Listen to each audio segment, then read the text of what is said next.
Hello, YouTube. This is the Galley La Podcast, and today we are going to be reviewing One Piece Manga Chapter 1150, Domi Reversi. I am Akainu Fanboy. The other guy is Geboss. Please like and subscribe to not leave your comments below. And yeah, leave your thoughts on the chapter and thoughts on our commentary. So let's just skip this. I mean, do you have any thoughts on this? I completely forgot that this is what Yamato's plan was, to return the sword. Yeah. I don't really care, but I do want to go back and read it once it's done. And it doesn't even seem like it's done. But okay, so now we move on to the children. To the good part. Yes. The children are crying. We have Scopper Gabon's child crying too, because obviously he flew down into a bad place. The Giant's trying to rescue them, and does not turn out well. And then we see, from what we can tell, most likely, it is like just Conqueror's hockey, basically.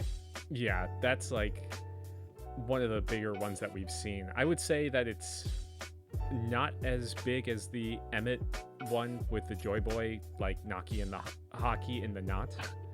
But yeah, but I would say that this is probably the second biggest one that we've seen.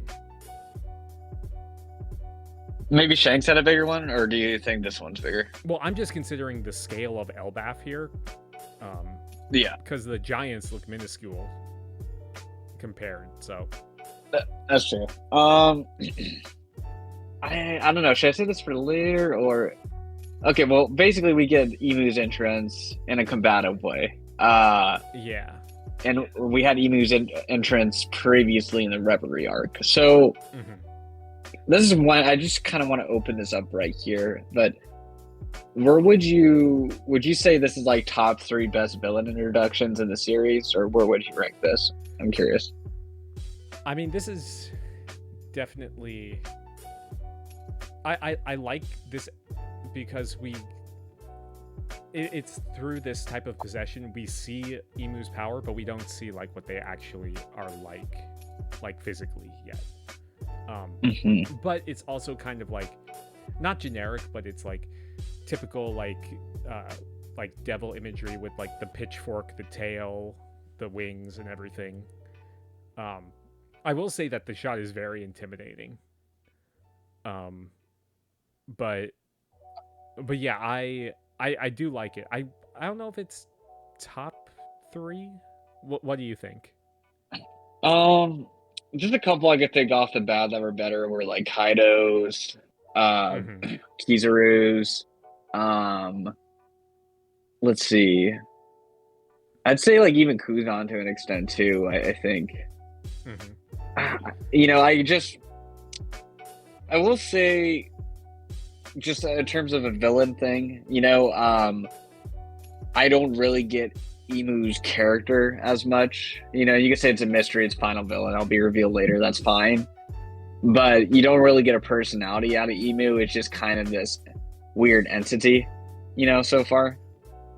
Well, and I was going to say that we do get to learn some things about Emu that I wasn't really expecting. But you keep on going on with your point. Yeah, just in terms of like, you definitely got a clear personality out of Kaido, like kind of immediately right off the rip. Same with Kizaru, Kuzan, Blackbeard, right?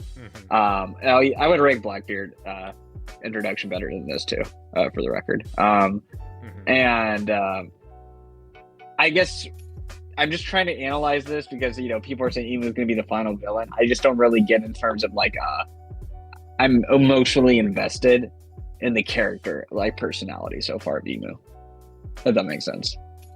Well, I don't think that. I don't know. I think we've seen glimpses of Emu's personality from previous interactions. Like you're trying to say this is our first introduction. This is like our first introduction of like the powers that we for it. Like, but in terms of character, I would say we got a lot of character with the confrontation with like Cobra and Sabo, where they almost seem kind of like petulant, like when Sabo broke in, like he was obviously like annoyed, like what are you doing here? And yeah, sorry, go. Yeah, and like bringing up Lily and everything was clearly like that was a sore spot for them. So I don't know. It's just later on in the chapter, we see that Imu is also like saying that they want to subjugate the giants rather than killing them. Sure. And it's interesting because it seems like they have like specific rules that they have to follow in terms of that. Like they say like, oh, Dorian Broggy, you have to declare yourselves as king and then kill Yarl, and then we'll and then I can use you as that. That seems like more calculating than like a just a straight up villain. So I do think that we have more insight like that to the character.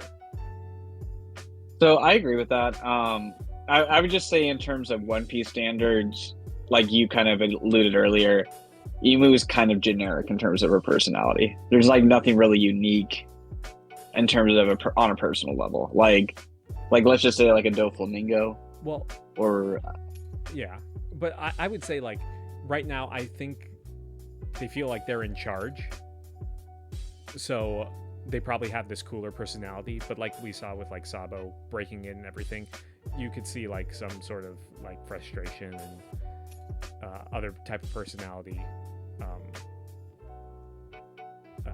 Yeah, I just think those are kind of basic character traits, though. Like it's not like I think like what Oda's like we're usually really. I'm not saying it's a shitty character. I'm just saying it's like. I'm trying to articulate what I'm trying to say. Like it's not really this. Don't get final like, villain energy from them, or they're just kind of generic, like bland. Yeah, just kind of like muhahaha. You know what I mean? But like Blackbeard, like when you got Blackbeard's interaction with Luffy, I think you just got so many layers there, and it was intimidating to me, like watching that first scene. Because you had this kind of guy that came off as a complete idiot and a dunce, who was very similar to Luffy. That kind of turned out to be like the villain, and it's kind of more ominous. The more you look back at that scene, well, like you got like yeah. Well, I think that we have the value of hindsight with that. Well, I mean, even like just like within Jaya as a whole, you know what I mean? And like we know, and this is just like obviously, like you said, this isn't just one panel for Emu. Like we've had Emu since Reverie and everything like that, and then we have this rest of the chapter.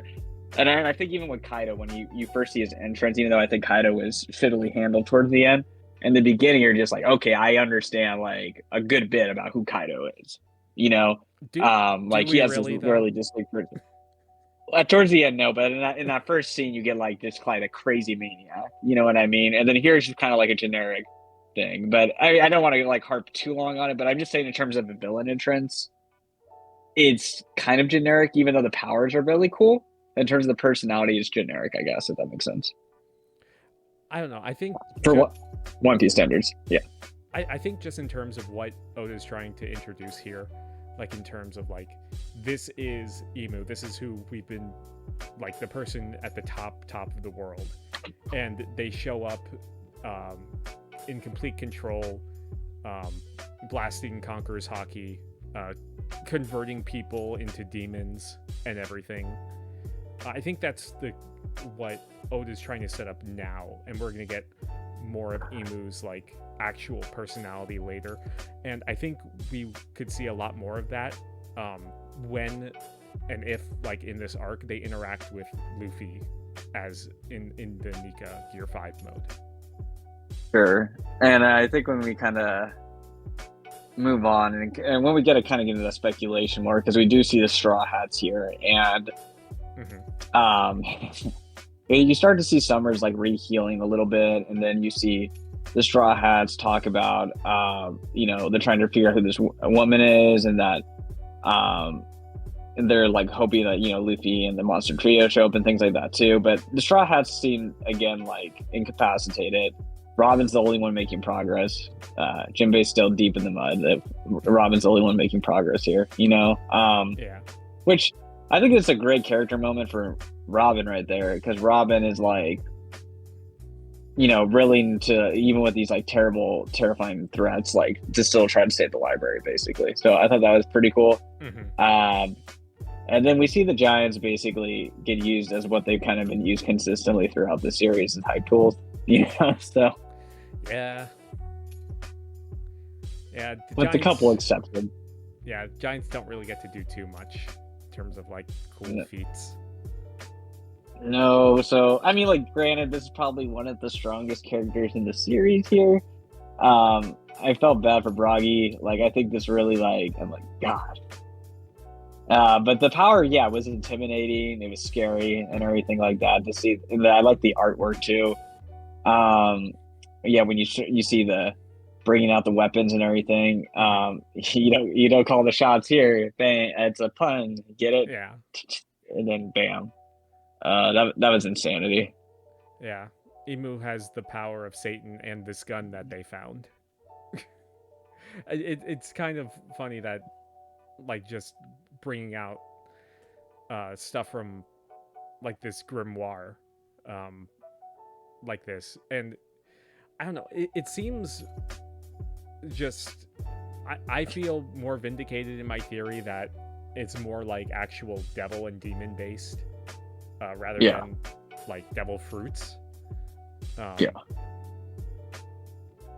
Especially with like this whole ritual that they undergo, like Imu straight up calling them like becoming a demon is truly the pinnacle of existence. So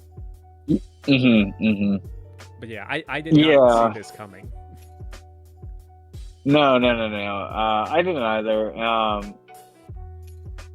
I do kind of think like this is an interesting maybe callback to Brook on Saboti arc, where he's with the kind of the demon worshippers, and you see similar stuff going on in terms of the worship and all that. So who knows? That may have been an allusion to this. But you know, Brogy just like kind of gets like obviously more or less two-shotted here, and it's pretty brutal and awful to see what happens, especially like he's like a beloved character and everything like that. So and you could argue he's got kind of one of Shanks' crew, or at least one of his allies, and he just kind of gets taken down like this so quickly. Yeah, it begs the question if Shanks is going to show up at some point or what. Yeah, I guess maybe just some slight speculation on that point. It is interesting that Imu, because we kind of thought like Imu potentially would teleport all these people back to Marijois, because Imu alluded to that in the previous chapter, but instead it looks like Imu's going to stay here now. Yeah, that is one kind of thing that's kind of nagging at me. It's like, oh, we need your help because Marijois is in flames. Oh, I'm just gonna fight and convert Dorian Broggy and the Giants. Although I guess that could help in the future. I don't know. Yeah, you'd think if the threat was so like high level of Marijois, like Imu would just like transform the revolutionaries, you know, and just take care of them easily, you know. But I mean, it is only Dragon though. Yeah, that's true. And yeah, because the Giants, I mean, Imu more or less took down all the Giants by himself, like this quickly, you know, which I kind of find interesting. And then when you have that 2-page spread of all the Giants, and then you have the nightmare creatures in the back, it's pretty terrifying, and you know, and then you see the Giants like running for their lives. So yeah, it is like a testament to Emu's power for sure. Now, I'm trying to. I guess like the chances of Shamrock coming back are no. Yeah, I don't think Shamrock would be coming back at all this time. Yeah. At this point, Shamrock's probably fighting 1-on-1 with Dragon. Yeah, okay, so, the Jarls basically said we need to run. And it seems Oda is setting up, like, kind of alluding with the Straw Hats words earlier on, that, like, the monster trio is going to show up. Unfortunately, I didn't want this, but it looks like Loki is going to help them out, too. Yeah. Well, speaking of Loki, I think we might kind of have seen potentially a similar situation to what could have happened to Loki's father in the past. Like, Loki's father could have been possessed by Emu, because we see a lot of similarities, like with the horns on all these good point, these demon giants. And potentially, like, those could be genetic, and if they're passed down, like Loki's and his line could all be like descendants of that, and Jarl could have been ashamed of it and took them off, but then Emu could have come and tried to take over before, and then Loki and Jarl were the only ones left to take him down. And, yeah. I mean, this seems like the Jarl theory being a bad guy is kind of out the window at this point. Right, and I don't really think so. Really, the only people that can help out are Frankie, Loki, the Monster Trio, Jory Bonnie. The new giant pirates are down with Loki. Yeah, and then Lilith, and then Scopper too. Yeah, and Chopper. Oh yeah, I forgot about Chopper. Yeah, once he heals up Scopper. Scopper and yeah, Chopper. so you can have 5 high tiers and a couple mid tier fighters help out. Yeah. In this scenario. Now, we're gonna talk about this over text. So, I would say in terms of the final villain, so I would kind of add in that personality piece, which could be not my main argument, but it can definitely play a factor later on. But I will say, I think with the Emu Socks' final villain is not as likely, and the only reason why, because so I think we could fairly say the Straw Hats are going to come out on top in this scenario. Would you agree with that? I don't know about on top. It's hard to say, because like with the Gorosei in the last one, they escaped, and it was kind of through like a Deus Ex Machina thing with Emmett and the hockey knot. So yeah, like on their own they would have been beaten. So it would and teaser is help. Yeah, but it would be assumed like Emu is more powerful than the Gorosei, and they're making this whole giant army of demons. So you would think that at this point they would be even more overrun, but I mean, they would probably have to be they would probably have to win in some way. I'm not sure what it is, but I don't know if they would have to like directly defeat Emu, because they didn't even defeat the Gorosei. Right. But I think it's fair to say there's a couple elements here. I don't think Shanks would allow this island to long-term be conquered by Emu, for numerous reasons, and Scopper wouldn't allow it either. Yeah. Which then kind of leads to the idea that, and also the Robin connection too. Like they didn't really have a connection with Egghead. They have more of a connection with Elbaf, because this is kind of the first island too where the native population never turned on the Straw Hats too. Well, now they are. Not by their choice. Yeah.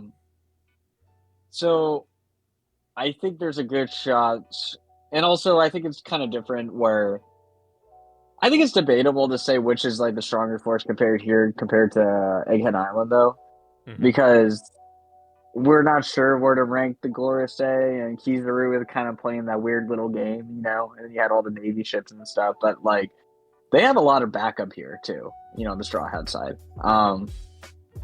So I think if the Straw Hats come out on top on this island, I think on a narrative level, one that would diminish Emu, but also on another, I think in a way this has diminished Emu's gravitas a little bit for the final villain to come in a personal way capacity already.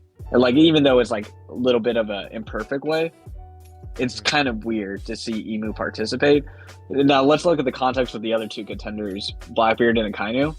They haven't interacted in any way, shape, or form with the Straw Hats yet, but Emu has. Yeah, but I don't know. I still think that Emu just poses so much of a threat to the world as a whole, that if not, they're probably the final, unless Blackbeard does some bullshit, which is highly likely. Yeah, but that they would probably be the final obstacle in terms of like fighting the world government, compared to fighting Blackbeard, which is probably going to be for the One Piece. I still hope that those are separate things that are going to happen. Yeah, I agree. It's kind of hard to define final villain sometimes. I just do. Mm-hmm. You have to admit to like some level, it is weird that Oda is showing more of Emu's abilities right now than post time skip Blackbeard and post time skip Akainu. Yeah. I mean, we have to see something. I mean, if you would say like we did see a lot of Akainu in the Paramount War. So we saw a lot of him, so he got set up as a major threat. So yes, Oda might be doing the same with Emu. Like, oh, this is what the Straw Hats have to deal with. Just showing like, okay, how, and puts the thought in our minds as readers, like, Emu can do all this stuff, so how are the Straw Hats gonna defeat him? Yeah, and I mean, obviously, we'll see how the arc happens, but I think you would agree too. Like, if they somehow came out on top, this would kind of make Emu look a little bit more foolish, and then maybe I assume simultaneously the revolutionaries are going to get a W off screen and Marijoa at the same time, which would be another L Emu would take. And I guess, like, in my head canon, how I view it in the long term, I think, yeah, there's going to be a lot more lore, and Emu's going to be a huge threat and a monster. But I think if Emu were to experience a double L here, that's kind of showing a break in the foundation of Emu's power, and that there might be other people that kind of jump for that throne, as Baden Augur alluded to at Egghead Island. Mm-hmm. Yeah, I mean, we haven't seen Luffy at what, like 5 chapters, maybe. Mm-hmm. Like, there's a lot that still needs to be addressed, but I didn't picture this Emu actually staying around this long, you know? Yeah, that's why I was shocked by that too, but also I'm thankful for it, like, because it feels like this is like a really big threat, because I was getting worried, like, how are the Straw Hats going to feel threatening because they're so powerful now? Yeah. And this chapter convinced me of a threat, which is great. Yeah, but what if Emu's like, oh, I just came to turn Dorian Broggy and these giants into demons, and then pieces out back to Marijoa? I think then, yeah, that can salvage it. Yeah, like, okay, you guys are not getting this done fast enough, I'm accelerating this. But yeah, but I still think that it's still kind of strange that Emu's not like completely like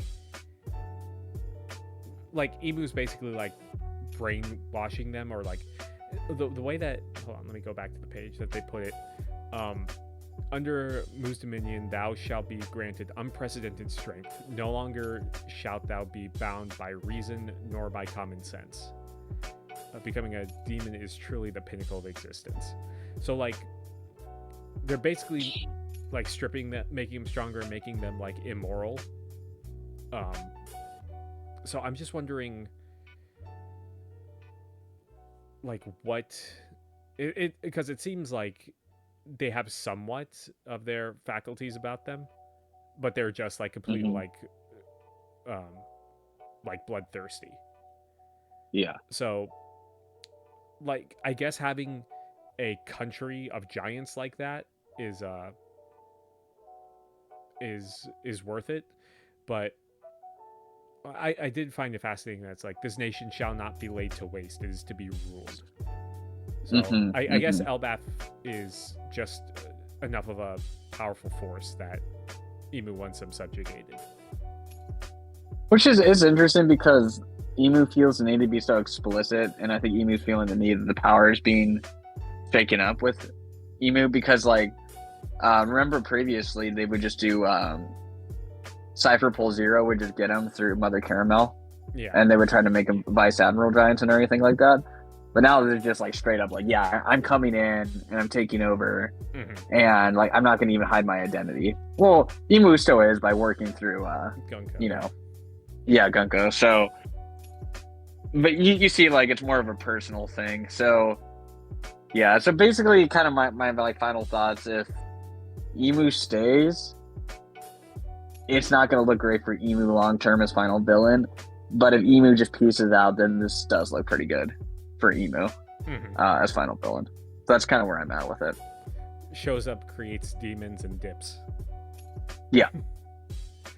Yeah, I wonder, do you think that we're going to see, like, Jarl die here, or do you think that there's going to be some sort of, like, flashback that he's required with the... Probably a flashback. With Loki and everything? Yeah, I'd say flashback, yeah, for sure. Yeah. And one more thing before wrapping up. So we see that Emu is about, like, subjugating people, turning them into demons. Do you think that, like, not overpowering the demons or anything, but do you think that Luffy through like the Nika fruit could, like, do the opposite and reverse this effect, like, because like liberating them? Yeah, even though that'd be kind of short-sighted on Emu's part then. Unless Emu stays around, I guess. Yeah. You know. Yeah, I mean, I think... sorry, my last point would be there's still a good chance for the Straw Hats to do, like, a Ors combo fight right here. Yeah. I think there's a lot of great opportunities to do combo attacks and for the Straw Hats to show their stuff. So... Straw Hats working and also... Sorry? Straw Hats working together like that. We haven't seen that in, like, on a big scale in a while. Well, that, and then also, I think it's a great moment for Usopp to face his fears, defeat his friends in the battle who he looks up to, Doggy and Broggy. Yeah, that could be a big moment for Usopp. Yeah. So I think those are, like, good elements. So I do think the Straw Hats are gonna, like, not be in the mud as much. The question is the God's Knights, though. I guess those will have to be taken care of by, like, Scott for the Monster Trio, though. Yeah, I do think that Summer's healed because Summer's healed because Scopper got knocked out or knocked down to the thing. I think that's why he healed. Okay, so for ending question, what's your percent chance that Emu stays around for the rest of the arc? Rest of the arc, probably, like to fight Luffy, basically. I think they might clash, but I don't think it's going to be a big actual fight. But I would put them clashing probably at 55%, leaning toward yes. Yeah, I'm around the same way. Yeah, with you too. Yeah, I can see it happening, but I can also see it, like, I can see it not happening as well. But that you know what else I can see happening? Yeah, go. Big Mom coming in and saving the day. Oh, that would be... I'm not joking. That would be something. Big Mom stocks going up. Just beating the crap out of Gunko. Yeah. Emu. Mother mode activate. Yes. I'm telling you, it's gonna happen. But yeah, I think that's pretty much it. I don't think we have a break next week either, so. Nope. No, I'm excited. Yeah. Take that to all the slanderers of LDAF. So please like and subscribe if you have not. Leave your comments below, your thoughts on our review, thoughts on our chapter. Amazing chapter. Let's move on ahead. Peace. See ya.